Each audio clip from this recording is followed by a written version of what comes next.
Pues bien, vamos a definir qué es el proceso de reasignación docente, un proceso que se realiza año a año, ¿cierto? Entonces, vamos a definir la que es la acción administrativa de personal mediante la cual se permite que un profesor de carrera, un profesor nombrado, profesor en aula, en las distintas modalidades educativas de la educación básica y también de técnico productivo, así como también el personal directivo y especialista en educación en condición de designado en una institución educativa o programa educativo, se desplaza geográficamente de una plaza a otra, que va a ser su plaza de destino, la cual se va a encontrar vacante y debidamente presupuestada, manteniendo las mismas características. Es decir, es un desplazamiento horizontal que no implica un ascenso de escala y que no implica un cambio de cargo. Es decir, se mantiene esa horizontalidad. Seguimos.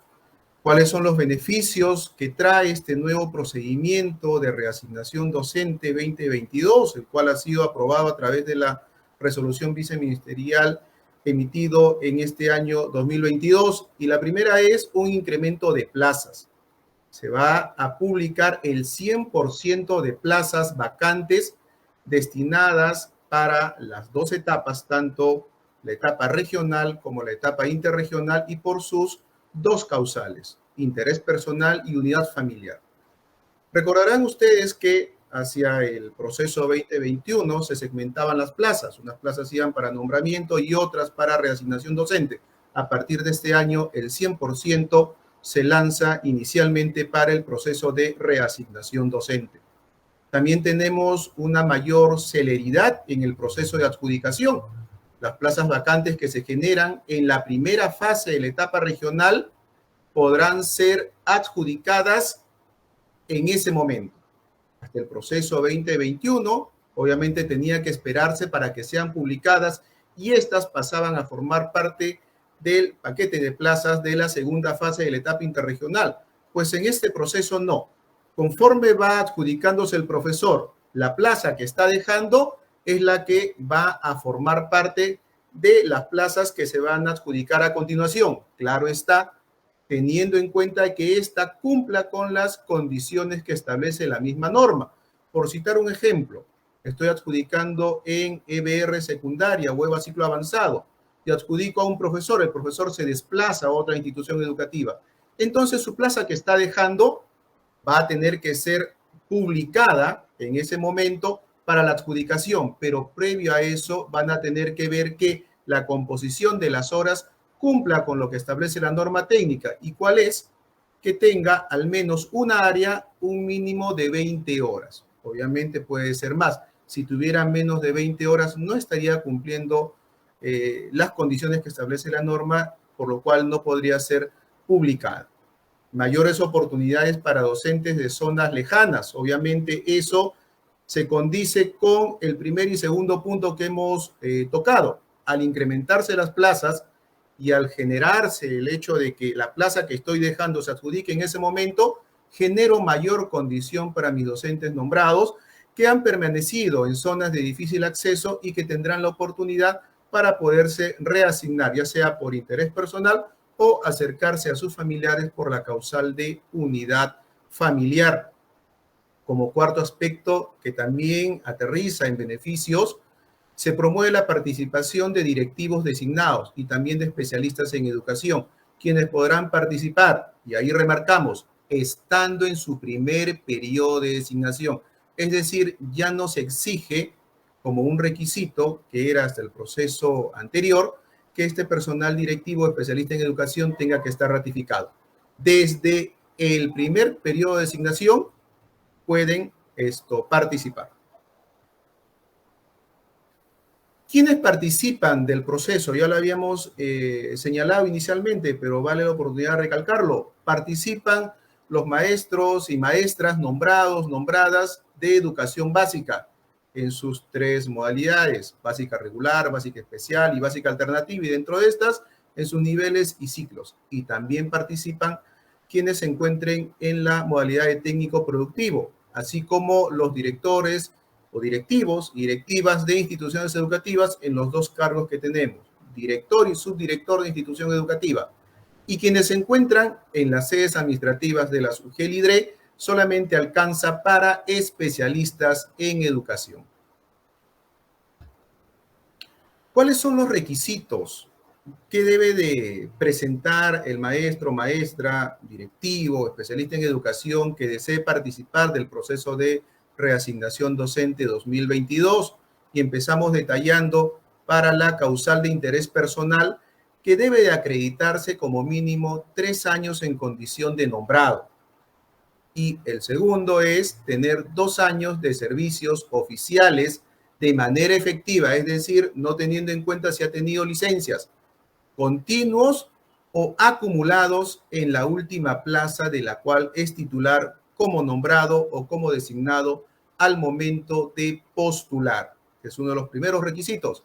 El segundo es presentar un informe escalafonario para reasignación cuya antigüedad no sea mayor a 60 días. Y aquí sí quisiera detenerme algo. Podría saltar las preguntas, es decir, a partir de la fecha todos deben de solicitar su informe escalafonario, y aquí hacemos esta diferencia.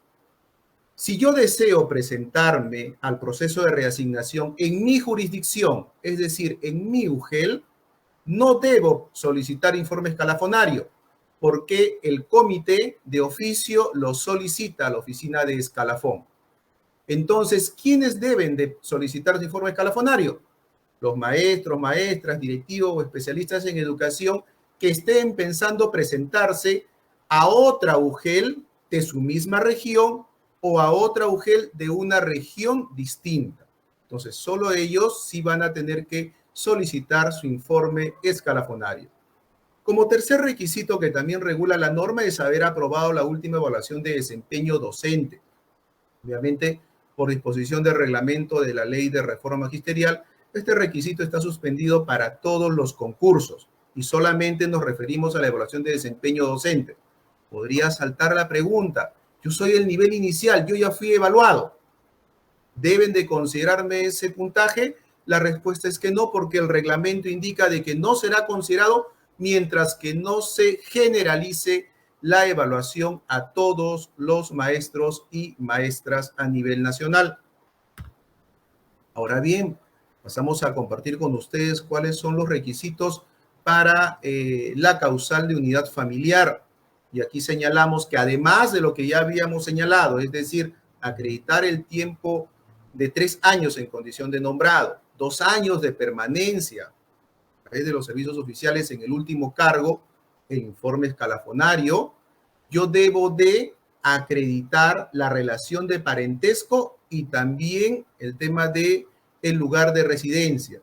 Y cuando nosotros hablamos de la relación de parentesco o vínculo familiar, yo puedo solicitar la reasignación porque quiero estar cerca a mi esposa, en el caso de los maestros, o cerca a su esposo, en el caso de las maestras. Y en este caso, yo tengo que presentar mi acta de matrimonio o, en su defecto, la resolución judicial o escritura pública en caso de concubinato o unión de hecho.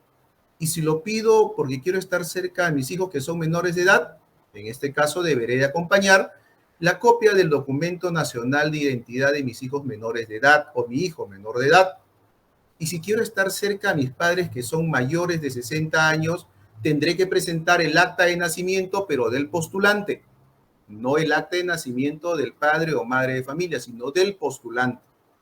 O de repente también tengo hijos que son mayores de edad, pero tienen discapacidad. O tengo padres que son menores de 60 años, pero tienen discapacidad. También puedo solicitar, y por ello debo de presentar la copia del documento nacional de identidad. No olvidemos que estamos ya refiriéndonos a hijos mayores de edad. Y en el caso de los padres, también deberé de acreditar con la copia del DNI. Adicionalmente, el certificado de discapacidad emitido por la CONADIS o por un médico certificador. Ahora bien, ya hemos conocido cuáles son los documentos con los cuales voy a acreditar mi vínculo de parentesco. Ahora vamos a ver el tema del lugar de residencia. Y estos se acreditan a través de declaraciones juradas. Y la primera de ellas es la declaración jurada del familiar directo por el cual yo voy a pedir, en el caso ya sea por mi cónyuge, ya sea por mis hijos menores de edad o hijos mayores. quienes deben de suscribir. Y ahí salta una pregunta, mi hijo es menor de edad, ¿significa que él debe de firmar la declaración jurada? En ese aspecto, firma quien tenga la custodia de los menores, quien bien también puede ser el profesor o profesora que se está presentando al proceso de reasignación. Y en algunos casos también puede saltar la siguiente pregunta. Mire usted, yo tengo hijos mayores de edad, pero que su discapacidad le impide, digamos, poder firmar. En este caso, firmará quien tenga la custodia del hijo mayor de edad. Igual tratamiento también para el padre que no pueda firmar, ¿no? Adicionalmente, el profesor o profesora que se está presentando al proceso de reasignación deberá, como postulante, suscribir una declaración jurada indicando que radica en el lugar de destino a donde desea reasignarse. Vamos a pasar a compartir con ustedes cuáles son los criterios de evaluación.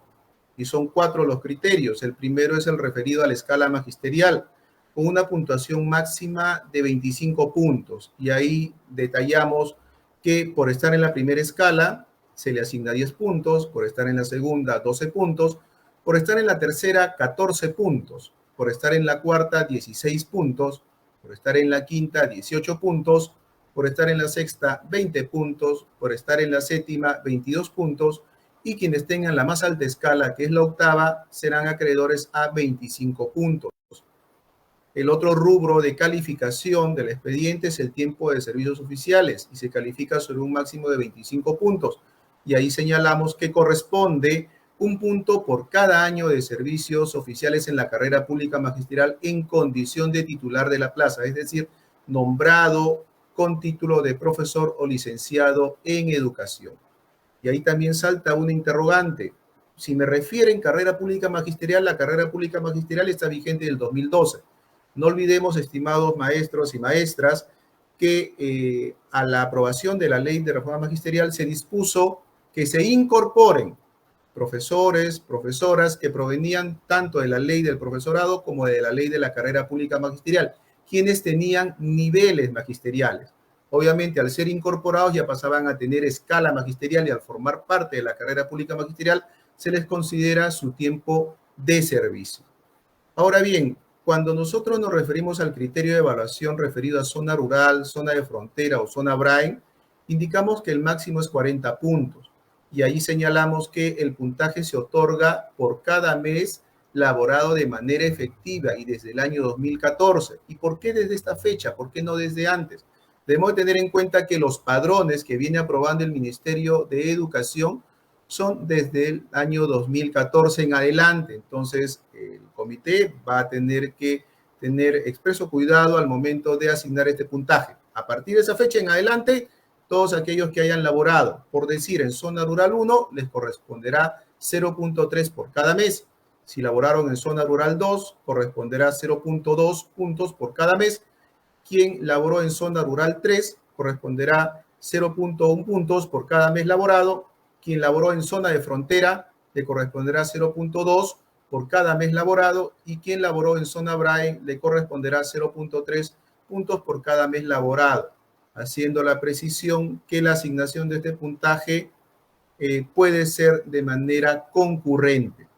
Como cuarto criterio también está la evaluación de desempeño, pero como ya habíamos indicado, la evaluación de desempeño docente se encuentra suspendida.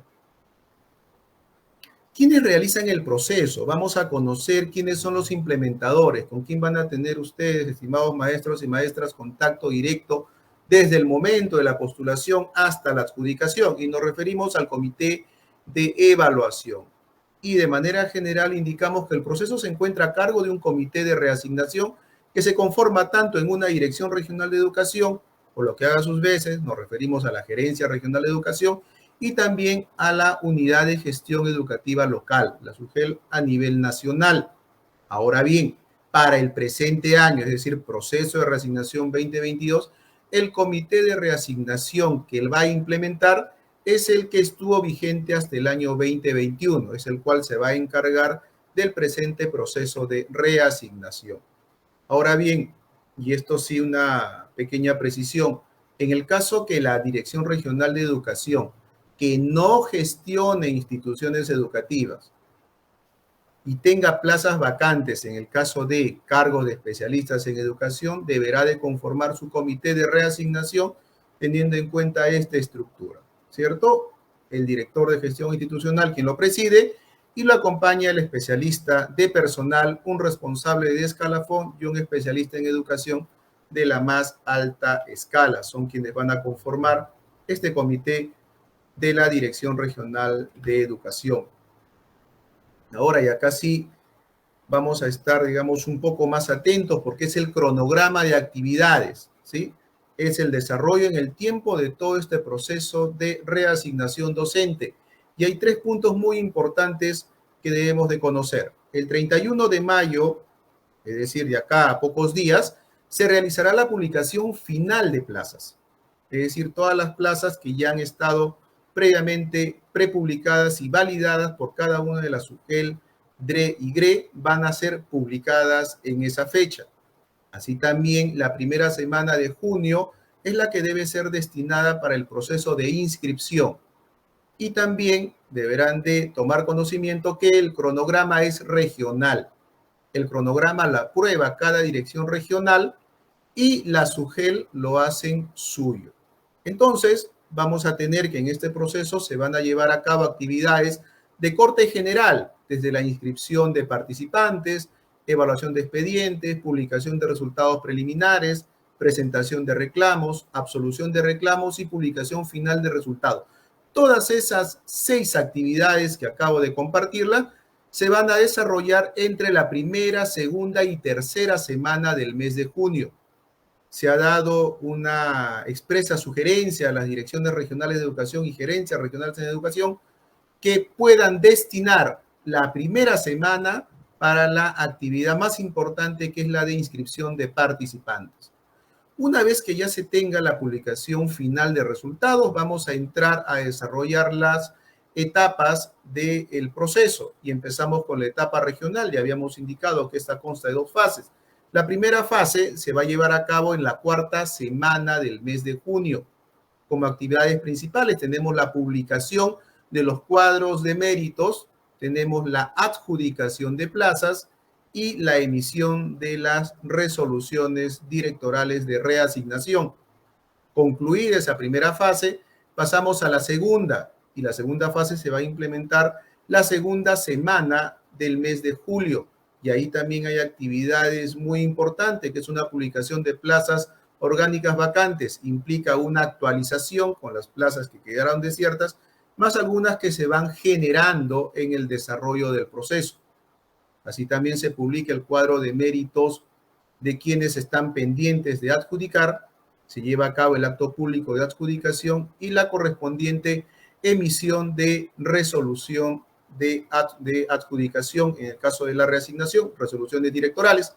Y de allí pasamos a la segunda y más importante de las etapas, que es la etapa interregional, aquellas en donde vienen profesores, se trasladan de una región a otra. Y ahí también tenemos actividades importantes que se realizan en la 4ª semana del mes de julio y van desde la publicación de las plazas orgánicas, igual también es el 100% de plazas, ya no se segmenta solo en porcentajes, hasta el año pasado era solo el 10%. A partir de este proceso en adelante es el 100% de plazas que están quedando vacantes. También se publicará el cuadro de mérito final, se implementará el acto de adjudicación y la emisión correspondiente de las resoluciones de reasignación. ¿Cómo postular? 4 pasos muy importantes, estimados maestros y maestras. La primera de ellas es informarse sobre los requisitos y plazas, que ya lo hemos detallado, y aquí compartimos con ustedes el siguiente enlace, ¿no? www.minedu.gov.pe/reforma-magisterial/reasignación.php. ¿Qué voy a encontrar en esta dirección electrónica? Puedo descargar la normatividad, la resolución viceministerial que ha sido emitida en este año, así como también puedo verificar la relación de plazas disponibles. Como segundo paso es tomar conocimiento del cronograma y también sobre cómo se va a recepcionar los expedientes, es decir, una expresa indicación de la mesa de partes. Va a ser física, es decir, voy a tener que trasladarme para poder ingresar mi expediente, o en su defecto será virtual para poder ingresarlo digitalmente. Entonces, hay que tener bastante cuidado en ese segundo aspecto que nos va a permitir tener la posibilidad de presentar nuestro expediente. Como tercer punto es armar tu expediente, ya sea físico o digital, y eso está asociado a cómo la UGEL recibe los expedientes. Y ahí señalamos que se debe de solicitar a la UGEL de origen un informe escalafonario de reasignación. ¿Con cuánto tiempo de anticipación?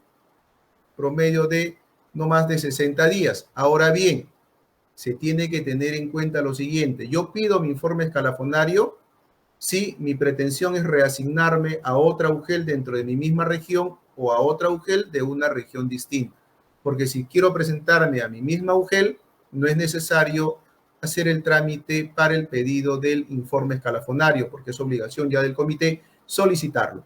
Bien, como segundo punto, en el caso de la reasignación por unidad familiar, debo de descargar e imprimir y firmar y colocar mi huella digital en los formatos de declaración jurada. Asimismo, también digitalizar o presentarlo de manera física los documentos que acrediten la relación de parentesco.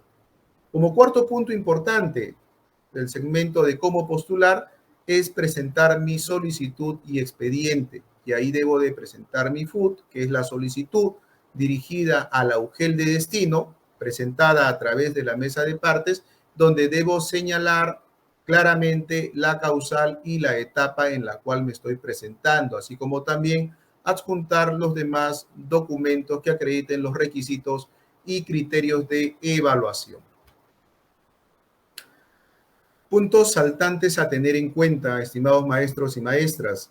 La reasignación solo procede a una plaza del mismo nivel, forma, ciclo y modalidad educativa. A través de este proceso de reasignación no puedo, digamos, cambiarme de nivel educativo y tampoco de modalidad. Recuerda presentar tu solicitud detallando la causal y etapa a la cual te presentas, lo que habíamos indicado como cuarto punto de los datos importantes de cómo postular, porque si en caso existe un error, tu postulación va a quedar anulada. Para el caso de que el docente puede postular a más de una UGEL de destino, es factible. Yo puedo presentarme a una, dos, tres, cuatro a la UGEL que estime conveniente. Sin embargo, la adjudicación se realizará teniendo en cuenta a la primera en donde voy a llevar a cabo mi reasignación. ¿Sí? La primera que me adjudican es en donde voy a, digamos, quedarme en condición de reasignado y donde van a emitirme la correspondiente resolución directoral. Como cuarto punto a tener en cuenta, para el área curricular de educación para el trabajo, en EBR secundaria y EVA ciclo avanzado, remarco, para el área curricular de educación para el trabajo, el profesor o profesora podrá reasignarse a una especialidad distinta a la del cargo de origen. Por decir, puedo yo transitar de ser profesor nombrado del área curricular de educación para el trabajo y estoy en la especialidad, por citar un ejemplo, de computación e informática, pero de repente tengo un título de industria del vestido y quiero migrar a industria del vestido, pues tendré que presentar el título pedagógico o técnico que me acredite pasar de una especialidad a otra, pero sigo estando en la misma área curricular de educación para el trabajo. También tener en cuenta, estimados maestros y maestras, que para el caso de quienes se encuentren nombrados en EBR secundaria y EVA ciclo avanzado, es decir, en las demás áreas curriculares, el docente o la docente que acredite, en este caso, más de un título pedagógico en las áreas curriculares o campo de conocimiento, podrá solicitar su reasignación al área curricular o campo de conocimiento de este segundo título que se está presentando junto con su expediente. Es decir, si yo soy profesor nombrado en el área curricular de matemática y obtuve un título de ciencias sociales, puedo presentar mi reasignación para reasignarme y cambiar de área curricular. Datos a tener en cuenta también, que en el caso del postulante no pueda estar presente al momento de la adjudicación, puede acreditar a un representante mediante carta poder simple. También tener en cuenta que el profesor AIP del nivel secundaria de EBR podrá solicitar su reasignación al área curricular de su título pedagógico, manteniendo el mismo nivel y modalidad educativa. Igual situación se da para el profesor AIP del nivel primaria. Es decir, soy profesor nombrado ahorita, que en algún momento por el proceso de racionalización me ubicaron como profesor AIP, porque estuve excedente. Pero mi título o es de ciencias sociales, o es de CIT, o es de comunicación, o es de matemática. ¿Puedo presentarme al proceso de reasignación? Sí me puedo presentar. Tendría que optar una plaza cuya denominación del área curricular guarde relación con mi título y yo me estoy reasignando. Pero no puede ser a la inversa, es decir, soy profesor nombrado en matemática y quiero reasignarme a una plaza de AIP, eso no está contemplado. ¿Sí? Igual tratamiento es para el profesor AIP que se encuentra ahorita en condición de nombrado en el nivel primaria, puede solicitar su reasignación y pasar a una plaza de profesor de aula en el nivel primaria. El docente que durante la primera fase de la etapa regional no es adjudicado debe ser considerado en la segunda fase de dicha etapa, manteniendo su mismo orden de méritos. Es decir, estoy en la primera fase de la etapa regional y de repente me abstuve, es decir, ninguna de las plazas es de mi elección. O de repente no pude estar presente y no alcancé a acreditar a un representante a través de una carta poder simple. No me van a retirar del proceso, lo que van a hacer es considerarme para la segunda fase de la etapa regional. Para el caso del director o subdirector de institución educativa designado o el especialista en educación de la UGEL IDRE que se reasigne durante su primer periodo de designación a otra jurisdicción y en el caso donde llega reasignado es evaluado en su desempeño en el cargo, porque es una evaluación que de todas maneras tiene que darse al término de su primer periodo de designación, y de repente resultara desfavorable ese resultado, el profesor deja de ser designado, pero tendría que retornar a la plaza que hasta esa fecha aún se mantiene en condición de reservado. Más información, estimados maestros y maestras, comparto con ustedes la página web donde van a poder encontrar toda la normativa, así como también las plazas que van a estar ya, digamos, validadas y publicadas hacia fines de este mes, así como también el siguiente correo electrónico de consultas, reasignaciondocente@minedu.gov.pe. Muy bien, tenemos entonces la consulta de la profesora Yesha García. Dice, ¿la declaración de residencia es simple o autenticada? Es una declaración jurada simple. No es necesario que lleve una legalización de firma, ya sea por notario o por juez de paz. Es una declaración jurada simple. Jorge Antonio nos pregunta, ¿este año se ha omitido el informe escalafonario en la misma UGEL? Bien, debemos de tener en cuenta, no es que sea omitido, también en el proceso regulado por la RBM, la 245, se indicaba de que la UGEL, cuando observaba que un profesor era de su misma jurisdicción, tenía la obligación de solicitar el informe escalafonario, ¿no? Entonces, allí podemos señalar que es función del comité de reasignación solicitar los informes escalafonarios si el expediente que esté evaluando es de un docente de su jurisdicción. Entonces, aclarando esta duda, ¿el informe escalafonario es necesario, esté en la misma UGEL o vaya a postular la otra UGEL? La diferencia es que en este caso, cuando es la misma UGEL, quien solicita este informe es el comité de reasignación, ¿no es así? Efectivamente, así es esto, estimada Ana. Y si el profesor desea presentarse a una UGEL distinta dentro de su misma región o a una UGEL de otra región, sí tiene, digamos, la responsabilidad de solicitar su informe escalafonario, porque obviamente eso va a formar parte de su expediente.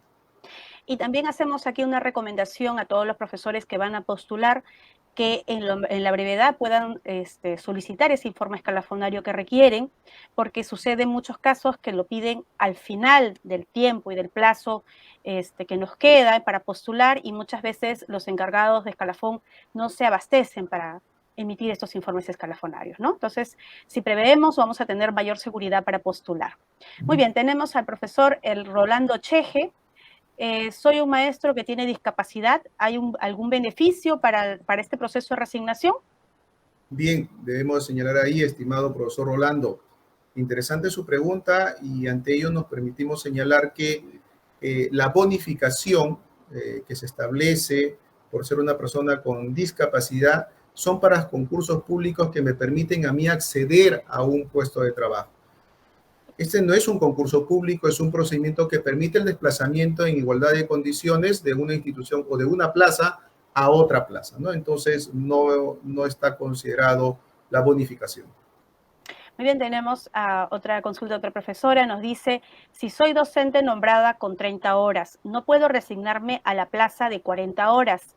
Ya no hay docentes nombrados con 40 horas. Debería actualizar este aspecto de acuerdo a las necesidades del docente. ¿Qué le podemos comentar a la profesora? Bien, estimada profesora Cindy, debemos tener en cuenta que plazas con 40 horas pedagógicas son las plazas de docentes coordinadoras de los programas, así como también son de el personal jerárquico en una institución educativa. La plaza de profesor, de acuerdo a la ley y el reglamento, debe tener una jornada laboral de 30 horas pedagógicas, y el desplazamiento por reasignación es mantener el mismo cargo en el mismo nivel, la misma modalidad y también la misma jornada laboral. Y ahí hago alusión a lo que se establece en el literal E del numeral 4.2 de la norma vigente de reasignación. Muy bien, tenemos entonces la consulta de la profesora Pilar Llovis. Dice, si estoy laborando en zona rural 3 y también es frontera, ¿tengo 2 puntajes? Efectivamente, estimada profesora Pilar, ya lo habíamos indicado al momento de desarrollar la PPT. Estos puntajes son concurrentes, ¿no? Y eso lo señala el numeral 7.3.3.3, literal C. El criterio de evaluación en la asignación de estos puntajes no son excluyentes. Bien, el profesor José Amado nos dice, ¿cómo se da la evaluación en zona rural si primero trabajé 10 años en rural 1 y 5 años en rural 2? Aquí el profesor ha trabajado bastante tiempo en la zona rural. ¿Qué le podemos decir, Andrés? Bien, en principio deberíamos señalar que el puntaje que se le va a tener que reconocer va a ser desde el año 2014 en adelante, con lo cual va a ser evaluado los últimos 7 años y técnicamente 7 años y 5 meses, ¿no? No se podría otorgar puntaje por los periodos laborados hasta el 2013, ¿no? Entonces ahí es lo que le podríamos indicar, y el puntaje se le va a otorgar de acuerdo a la característica de la institución educativa. Hay un puntaje tanto por zona rural 1 como un puntaje por zona rural 2. ¿Se va a seguir considerando los certificados bilingües? Nos consulta la profesora Elsa Janampa. Bien, el tema de la certificación de ser docente bilingüe, o más que una certificación, en la constancia emitido por la DIGEIVIRA de que es un docente que se encuentra en el Padrón Nacional de Docentes Bilingües de Lenguas Originarias y que además tiene un nivel de dominio. Ese es un requisito para poder adjudicarse una plaza por reasignación, una plaza docente que requiera la certificación. Muy bien, Andrés, necesitamos aquí orientar a la profesora Sarela Díaz. Nos dice, por favor, ¿dónde encontramos el cronograma de entrega de documentos y el orden para foliar los documentos? Bien, estimada profesora Sarela, ahí lo que podríamos señalar y como recomendación para todos nuestros maestros y maestras que nos están siguiendo a estas horas, debemos de señalar que tanto como fecha exacta y modo de presentación lo van a tener que dar las direcciones regionales de educación al momento de aprobar el cronograma. Ahí podremos observar en días qué días son la presentación de expedientes. Y también tenemos que echarle una mirada a la página web o página de Facebook o si ya de repente la UGEL dice adicionalmente a esos dos, yo ya publiqué en mi periódico mural, porque ya están atendiendo de manera presencial, tendría que observar la forma de recepción del expediente, si va a ser físico o de repente todavía virtual, y si es virtual, tendrían que publicar la dirección de electrónica a través del cual se va a recepcionar los expedientes. Muy bien, profesor, entonces a estar atenta a los medios institucionales de la UGEL a la que usted va a postular para que pueda conocer de manera detallada el cronograma que van a implementar en esa UGEL. Muy bien, tenemos a la profesora Madeleine Tito. En el caso de asumir la encargatura en zona rural, ¿se contabiliza el tiempo de servicios? Bien, debemos de tener en cuenta ahí, estimada profesora Madeleine, que se va a contabilizar de acuerdo a la labor efectiva que realizó.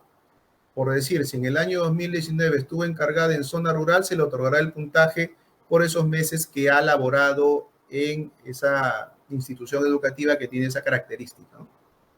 La profesora Marita nos dice, ¿es requisito estar en actividad para la reasignación? Debemos de tener en cuenta que es un requisito, dicho de otra forma, es una prohibición si estuviera en goce de licencia sin goce de remuneraciones. Gisela Ortiz nos dice, buenas tardes, el porcentaje de plazas a adjudicar por unidad familiar e interés personal, ¿cuál es? Bien, este es uno de los beneficios que se trae para digamos, para este año.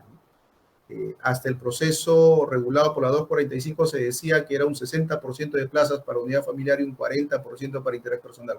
Ahora no, ahora se trabaja sobre la base del 100% de plazas adjudicadas y comienza a adjudicar de manera intercalada. Primero llama unidad familiar, de ahí interés personal, pero tendría que adjudicar a toditos los que se encuentran en el cuadro de méritos.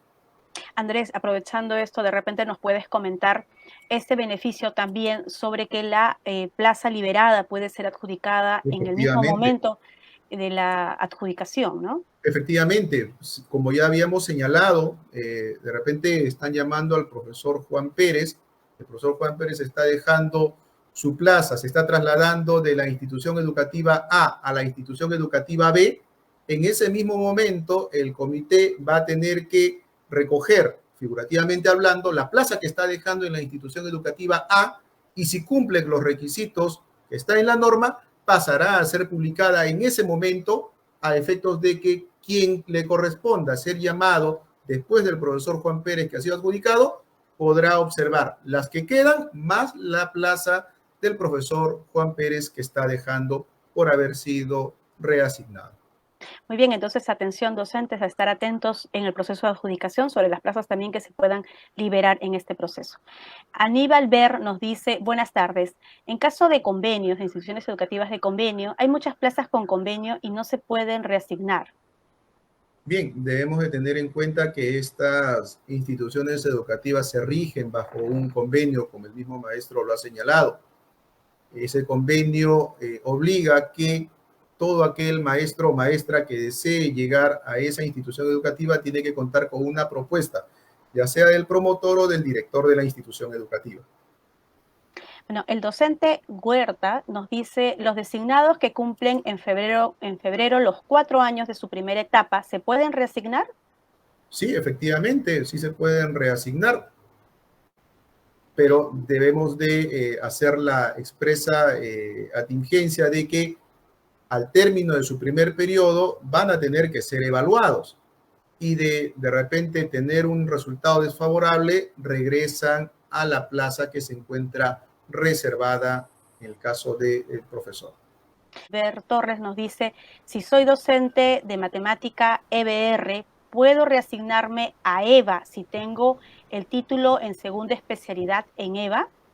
Interesante la pregunta, estimado profesor Aníbal. Debemos de tener en cuenta que la definición del proceso de reasignación es un desplazamiento horizontal de un cargo a otro, ¿cierto? Igual, manteniendo el mismo nivel modalidad, ¿cierto? Entonces, ya bajo lo que nos está planteando, ya hay un cambio de modalidad educativa, es decir, se pretende pasar de EBR a EVA, y eso ya estaría contraviniendo con lo que se ha regulado, se ha definido del proceso de reasignación docente. El profesor Heiler Salas nos consulta algo que ya hemos respondido a Andrés, pero vale la pena volver a reiterarlo.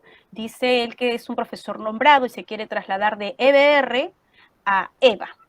Bien, o sea, es un profesor nombrado de EBR y quiere participar en EVA. Interesante ahí la pregunta, estimada Ana, estimado profesor Heiler. Como ya habíamos señalado, la reasignación es un desplazamiento, pero que debe de mantener el mismo cargo, el mismo nivel y la misma modalidad, ¿no? Entonces, bajo la casuística formulada, esto ya invita a que es un cambio de modalidad y eso no está permitido.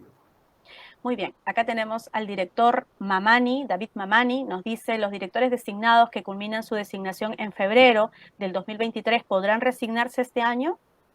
Bien, interesante la pregunta para el segmento de directivos designados y la respuesta es que sí, sí pueden reasignarse, ¿sí? Pero debemos de tener en cuenta que al término de su periodo de designación, ellos van a tener que participar de la evaluación de desempeño en el cargo, ¿no? Si estamos hablando que es del primer periodo de designación, pero si hablamos que ya están participando, en este caso, o que ya han sido directivos ratificados, ¿sí? Y son los que están terminando en febrero del 2023, ellos van a poder participar, pero debemos de tener en cuenta que ya han elegido una plaza de retorno, ¿sí? Ostentarán el cargo reasignado a donde han sido adjudicados hasta el 28 de febrero del 2023 y a partir del 1 de marzo tendrán que ser ubicados en la plaza que ya han reservado. Esta es una pregunta muy seguida que tenemos en los participantes, ¿no? La profesora Inés Guidote nos dice, por favor, indíquenos cuándo se empieza a presentar los documentos, hasta cuándo se pueden recepcionar los documentos, dónde los voy a presentar. Andrés, por favor, bríndanos la orientación. Bien. Y también recordarle a los profesores que tenemos un documento de orientaciones al postulante en la página web Reforma Magisterial. Ahí también van a poder, de repente, ese documento orientarlos para su participación. Adelante, Andrés. Bien, estimada maestra Inés, lo que le podemos decir es lo siguiente. En el marco del proceso de reasignación se ha establecido diferentes actividades de corte general y una de ellas, y la más importante, como había señalado, es la etapa de inscripción. Entonces, lo que se ha sugerido es que esa etapa de inscripción se realice en la primera semana de junio, con lo cual, cuando técnicamente empiece este proceso de reasignación, arranca a partir del primer día hábil del mes de junio. Y ahí hacia adelante, en las 3 primeras semanas, debemos de estar pendientes, ¿sí? De las páginas web, páginas de Facebook oficial, tanto de las DRE como de la UGELA, donde yo deseo presentarme, para poder ver de qué día a qué día, ¿sí? Han establecido la presentación de expediente y sobre todo a través de qué medio, mesa de partes física, es decir, eso me invita a tener que trasladarme hacia la UGELA donde yo deseo presentarme para ingresar físicamente mis expedientes, o si es mesa de partes virtual, yo tengo que ver la dirección de electrónica por la cual voy a tener que cargar mi archivo ya digitalizado. Muy bien, tenemos la consulta de Jaime Cruzado. Buenas tardes, me racionalizaron en el 2021 por falta de alumnos. ¿Puedo presentar mi expediente para reasignación? Bien, allí se ve de repente 2 supuestos, ¿no? Estimado profesor Jaime, a ver, indica que fue racionalizado el 2021 por falta de estudiantes, por falta de meta de atención, baja meta de atención. Y ahí lo que debió suceder es que el profesor sea reasignado. Si el profesor ha sido ya reasignado, es decir, que se encuentra en una plaza en donde sí tiene metas de atención, con lo cual sí se va a poder presentar en este proceso de reasignación, ¿no? Obviamente cumpliendo con las condiciones que establece la misma norma de reasignación, pero si no ha sido ubicado, debemos tener en cuenta que sigue bajo la misma condición de ser docente excedente y no podría presentarse al proceso de reasignación. Muy bien, el profesor Didier Altamirano nos dice, si además tengo un título de computación e informática, ¿me puedo presentar a una plaza AIP? Sí, estimada Ana, ahí también, si me permites, haciendo un poco de énfasis en la pregunta anterior, eh, si en caso el profesor ha sido reasignado ya por racionalización, implica que ha sido ya ubicado en otra institución educativa, con lo cual, estimado profesor Jaime, tampoco ahí estaría cumpliendo usted los 2 años de permanencia en la institución educativa de donde usted está postulando en condición de nombrado. Estimada Ana, para, digamos, terminar de hacer la precisión a la pregunta Por anterior. Ahora supuesto. sí, continuamos, por favor. Sí, nos preguntaba el profesor Didier Altamirano, nos decía si él tiene título de computación e informática, se puede presentar a una plaza de AIP. Bien, como habíamos indicado, el proceso de reasignación me permite a mí desplazarme de un cargo a otro igual. Mismo cargo, mismo nivel, misma modalidad. Muy bien. Excepcionalmente, siendo profesor de AIP, ¿puedo yo presentarme al proceso de reasignación para pasar a ser profesor de aula en el nivel primario? Sí. Siendo profesor AIP nombrado en EBR secundaria, ¿puedo presentarme al proceso de reasignación para ser ubicado en una plaza de profesor de un área curricular que guarde relación con mi título pedagógico? La respuesta es que sí. Pero siendo profesor en aula, ¿puedo reasignarme para ser profesor AIP? Y entiendo que esa es el espíritu de la pregunta. La respuesta es que no. Muy bien, Andrés. Hemos hablado un poco de los que es el mismo cargo en la misma y que no se puede trasladar de una modalidad a otra. La profesora Noemí Rojas nos dice, soy profesora de educación física nombrada en secundaria. ¿Me puedo reasignar al nivel primario? Bien, y ahí recogemos, estimada profesora Noemí, la definición del proceso de reasignación.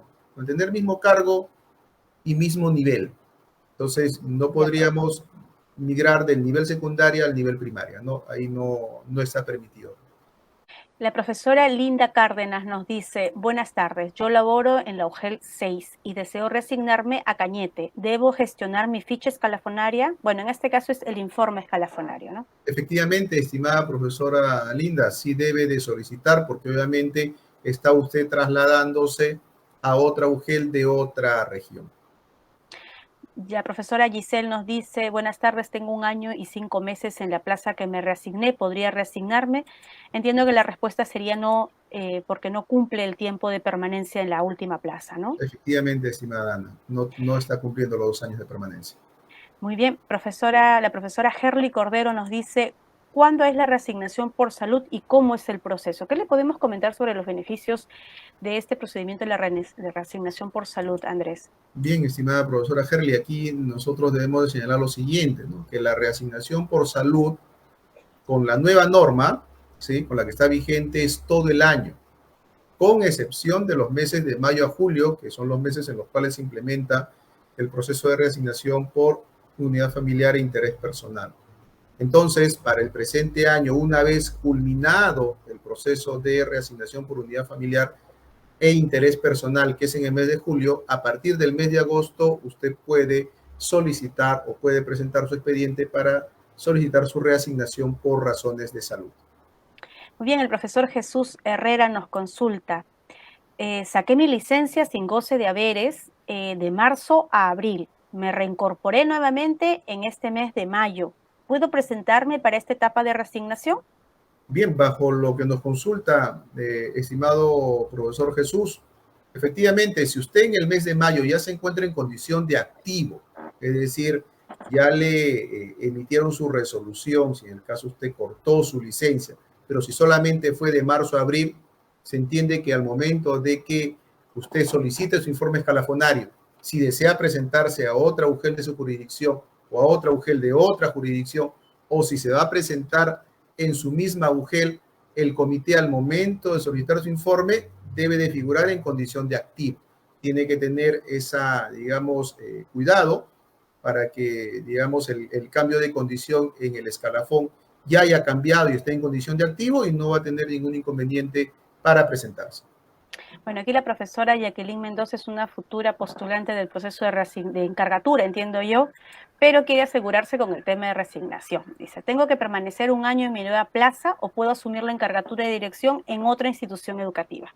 Bien, estimada profesora Jacqueline, como ya habíamos indicado, esa restricción que se había regulado de realizar permanencia de un año después de que yo me haya reasignado, habiéndome presentado estando como encargado, ya no se tiene en cuenta. Con lo cual, yo estando encargado, me presento al proceso de reasignación y el siguiente año puedo continuar siendo encargado. No voy a tener inconvenientes. Perfecto. Entonces, profesora Jacqueline va a poder también estar en el tema, postular también al tema de encargatura. El profesor Enrique Rodríguez nos dice, buenas tardes, soy directivo designado sin ratificación, ¿podré reasignarme? Estimado profesor Enrique, la respuesta es ahí que sí puede presentarse a la reasignación, pero cumpliendo con las condiciones, es decir, 2 años de permanencia en la plaza en la cual usted está en condición de designado. Adicionalmente, también señalarle que al término de su primer periodo de designación va a ser evaluado en su desempeño en el cargo. De no superar, estaría regresando a su plaza reservada de profesor. Muy bien, al profesor Richard Rojas le tenemos muy buenas noticias. A ver, vamos a comentarle esta respuesta. Dice, sigue siendo solamente el 10% de postulantes pueden acceder a una plaza de reasignación interregional. Andrés, por Bien, favor, coméntale al profesor. bien, estimado profesor Richard, su pregunta está ligado a uno de los beneficios que nos trae esta nueva norma de reasignación, ¿no? Hasta el proceso con la RBM 245, cuando pasábamos ya a la etapa interregional, solamente migraban o eran consideradas el 10% de las plazas que estaban quedando vacantes. Obviamente se adicionaban las que se generaban por cese, pero eran mínimas. Para este proceso 2022 y en adelante, para la etapa interregional, pasan el 100% de plazas que quedan en condición de desiertas, más las que se generaron en el desarrollo del proceso de reasignación en la etapa regional. Es decir, ya no va a haber ese famoso 10%, ahora es el 100% de plazas que están quedando vacantes que pasan para la etapa interregional. Muy bien, la profesora Sonia nos dice, soy profesora de computación de EPT. ¿Podría reasignarme a jefe de taller de EPT? Bien, estimada profesora Sonia, nosotros habíamos indicado que es mantener el mismo cargo. Estamos hablando acá que su consulta es ya un cambio de cargo de profesor a cargo jerárquico, y eso no está regulado. Muy bien, vamos leyendo las últimas consultas. Andrés, si trabajo en Lima Provincias, ¿qué etapa me corresponde presentarme en la reasignación si deseo irme a Lima? Bien, estimada profesora o profesor Ginson, bajo su casuística le correspondería a usted presentarse a una etapa interregional.